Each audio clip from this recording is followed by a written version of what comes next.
अंबेडकर ने संविधान के संदर्भ में कश्मीर की समस्या को उठाया।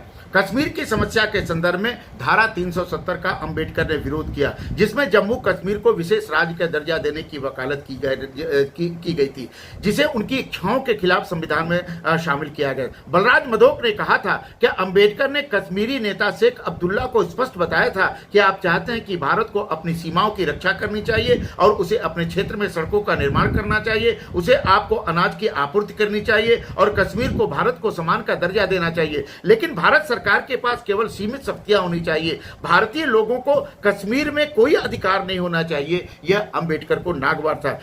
उन्होंने एक प्रस्ताव को सहमति देने के लिए, धारा 370 के प्रस्ताव को सहमत देने के लिए मैं भारत के कानून मंत्री के रूप में भारत के हितों के खिलाफ एक विश्वासघाती बात नहीं करूंगा और यह हंसी का पात्र बनूंगा। इसका मतलब कि धारा 370 के संदर्भ में कश्मीर के संविधान सभा में जिस तरह उनके ऊपर दबाव डाला जा रहा था, उसको उन्होंने विश्वासघात की संख्या दी और वे भारत की एकता के पथ प्रदर्शक थे। वे भारत की एकता को आगे बढ़ाना चाहते थे। कश्मीर के पे धारा 370 का विरोध उनके भारत के एकीकरण की प्रक्रिया को बल देता है, भारत की एकीकरण की प्रक्रिया के उनके मंतव्य को स्पष्ट करता है। उन्होंने गोपाल स्वामी अयंगर को निर्देशित किया कि वल्लभ भाई पटेल से संपर्क करें और नेहरू को इस बात को समझाएं कि धारा 370 संविधान के रूप में ठीक नहीं है।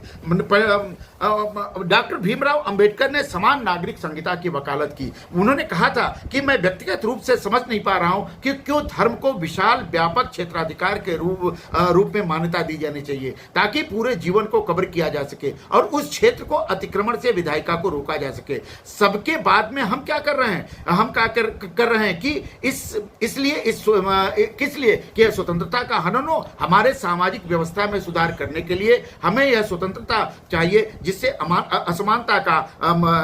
असमानता नष्ट हो, भेदभाव की समाप्ति हो और मौलिक अधिकारों का रक्षण हो। अंबेडकर ने समाज नागरिक संहिता के संदर्भ में अपने बहुत से विचार व्यक्त किए। आर्थिक नियोजन के संदर्भ में अंबेडकर ने एक अर्थशास्त्री के रूप में भूमिका का निर्वाह किया। भारतीय रिजर्व बैंक एक प्रशिक्षित अर्थशास्त्री के रूप में उन्होंने भारतीय रिजर्व बैंक के संदर्भ में 3 पुस्तकें लिखी। Administrative and finance of the East India Company, the inhalation of privatisation of finance in British India, the problem of the rupee, its original and its solution. ये किताबें अंबेडकर के आर्थिक लोकतंत्र को आगे बढ़ाती हैं। अंबेडकर ने